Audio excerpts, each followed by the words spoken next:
du côté de la régie.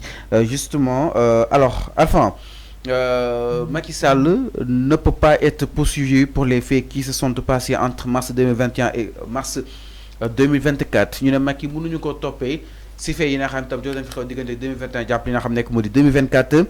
Pourquoi? Le président de la République, d'après les révélations justement d'Ismaël Madior Fall, toujours sur l'émission, Non, mais de bénéficier au Arfan ben principe d'irresponsabilité. Madame, les pour le def d'ailleurs on ginaaw do signé wat ben yoon exactement.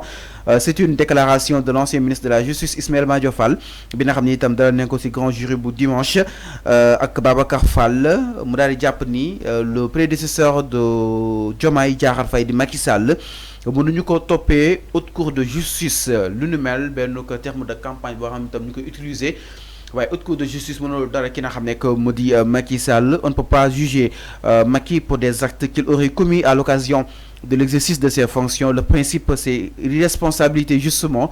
La responsabilité ne peut être exceptionnellement envisagée qu'en cas de haute trahison. Haute trahison li mën a toppee ki nga xam ne que moo di Macky te fii amul haute trahison exactement. En tout cas jàpp na ni ça c'est l'article 100 de la constitution enfin moo ko wax moom Ismaïla teg na ay article am quoi qu'on puisse dire il est un agrégé sur wàllu yoon ak wàllu yoonal. Ça veut dire qu'il faut des faits considérés ou constitutifs de haute trahison pour ñu daal di war a mën a toppee ki nga xam ne que moo di Macky Sall. D'ailleurs Ismaïla Madior Fall jàpp na ni nag li nga xam ni tam xewoon na fi si jamono ki nga xam ne que moo di Macky dafa considéré comme une responsabilité collective maanaam responsabilité ñëpp la du rek Macky Sall du rek responsabilité individuelle ndax opposition bi nguur geeg ñëpp a ngi si exactement loolu la fa taxoon ba ñu bëri daal si ñàkk seenu ko bakkan. C'est une responsabilité des protagonistes qu'on était du woon kese exécutif bi exactement loolu la daal di yëkki exécutif bi la ak opposition bi aussi parce que y a des appels à l'insurrection ñu ngi doon woote ñu génn manifester mairie bi daal di fees dell. Dans ce cas la seule solution pour apaiser les tensions est de trouver une formule justice ak réconciliation exactement. Enfin naka daal di jàngatee kàddu yi nga xam ne Ismaïla Madior Fall yëkkati ko que ni c'était des responsabilités partagées et collectives mais pas individuelles sur le ma jox la benn information du moom moo ne moom Ismaïla Madior Fall du dafa ne Macky Sall kenn mënu ko toppee ci l'affaire là de mars 2021 ba juin 2023 du moom Ismaïla Madior Fall loolu la wax. ma jox la benn information. moom Ismaïla Madior Fall sera poursuivi moom ci boppam par cette haute cour de justice. xam nga moom dafa nekk di défendre Macky Sall na défendre boppam. Il a refusé d'exécuter une décision de justice. Il a fait de la haute trahison. C'est un faux serment. Il a fait un faux serment.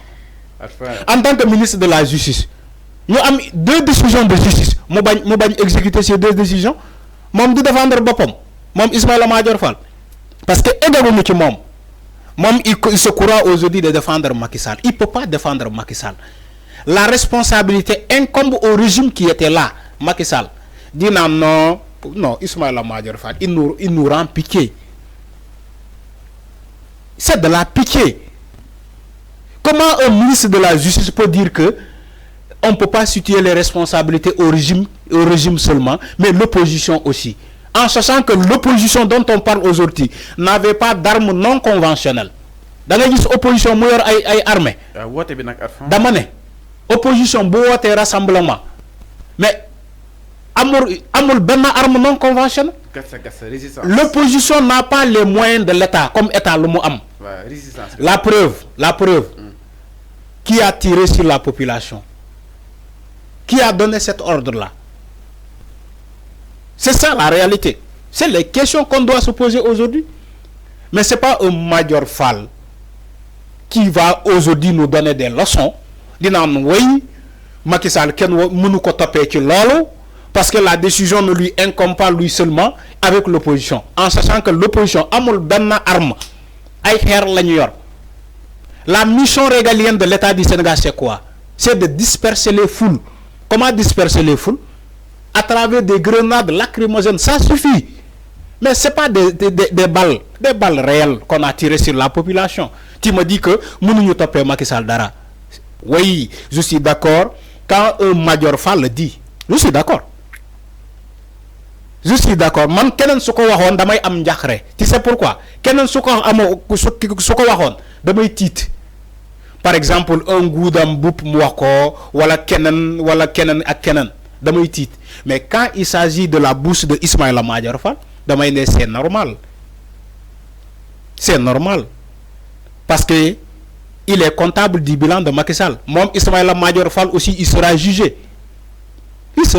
au même titre que tous les ministres ñi defoon les détournements gis nga réduction des comptes c'est pas ci xaalis kese la ñuy topp foog ngeen xam loolu parce que ñu bëri dañoo yaakaar ni réduction des comptes wàllum xaalis kese la ñuy topp déedéet réduction des comptes il y a des gens yoo xamante ne ils n'ont rien à voir avec l'argent mais ils ont fait une mauvaise gestion Ismaïla Madior Fall nan la doon gérer woon ministère de la justice nan na ko doon yore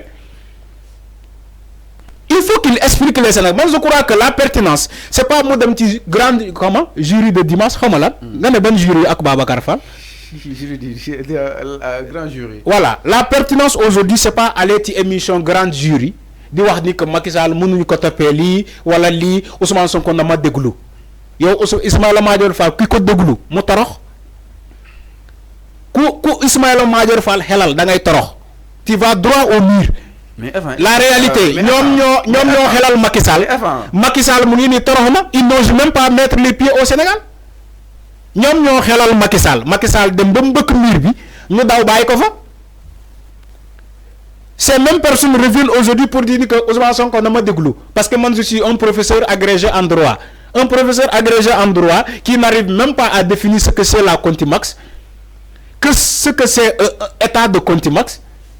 Lan mooy loi d'amnistie xamoo ko xamoo lan mooy troisième mandat loolu mooy professeur agrégé en droit moom bu yóbboo na défendre boppam Madior Fall parce que il sera jugé il est comptable du bilan de Macky Sall parce que dañ koy laaj moom dinañ ko laaj moom naka la yoree le ministère de la justice parce que ministère de la justice boobu moo créé le désagrément dans ce pays boo xamule ma wax la ko. Le ministère de la Justice de Ismaïla Madior Fall moo créé le désagrément qui a eu lieu dans ce pays te Ismaïla Madior Fall moo ko def